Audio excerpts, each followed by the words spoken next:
Negan has grown to be one of my favorite characters in The Walking Dead, even though he started off as one of the show's most vicious antagonists.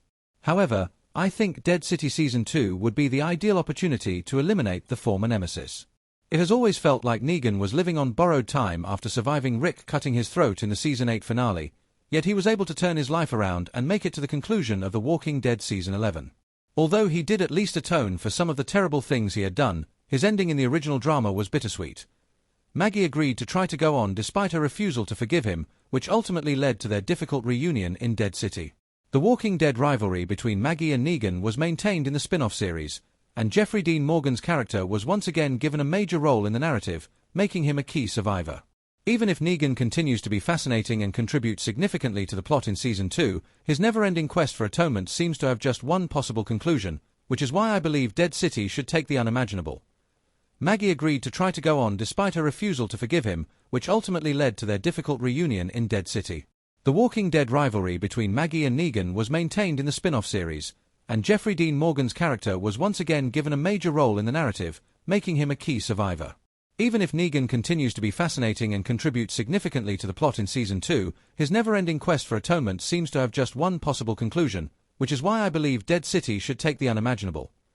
Negan is by far the most vulnerable character, and Dead City seems to be laying the groundwork for his destruction, even if the majority of protagonists have appeared to be fairly secure throughout their individual spin-off series. Since Maggie finally met him in person for the first time since the conclusion of Dead City Season 1 in Feisty Friendly, he is surrounded by people who could sell him out.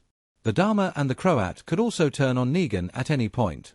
Furthermore, Narvaez is likely to want him dead because he believes Perlie lied about killing him, and Negan may become an enemy of Manhattan's gangs. The former villain faces numerous potential threats, but the one that puts him in the most risk is the one he cares about the most. Negan obviously grew close to his adoptive daughter after helping to care for Ginny after her father passed away, but he later confessed to killing her father.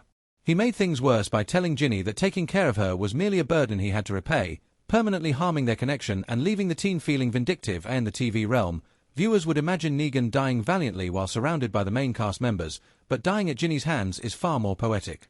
Negan has done some genuinely horrible things over his tenure in the Walking Dead franchise, despite the show's best efforts to hide his darkest crimes. Negan put a doctor into a furnace, tried to kill Carl, and tricked a number of women into becoming his wives in addition to killing Glenn and Abraham right after his introduction. Even if he may have moved past these issues and improved himself, his history cannot be entirely ignored. However, Negan's faults have only enhanced his redemption story. It has been refreshing to watch him bravely risk his life to save Judith while starting a family of his own. The only reason he was so harsh with Ginny at their last encounter was to persuade her to leave the island since it was unsafe for her, and protecting her was his most recent sacrifice that demonstrated he was headed in the right direction. His choices demonstrate how much he has evolved, but this only serves to heighten the irony that Ginny is the one who killed Negan. Negan sacrificing his life to someone he truly loves would be the ideal way to end his journey, rather than a sad widow like Maggie obtaining retribution for Glenn or taking a stray gunshot during one of his numerous skirmishes. His concern for Ginny may have stemmed from his sense of remorse over the death of her father, but it also reflected his personal development and increased empathy. Thank you for viewing, and don't forget to subscribe, like, and share.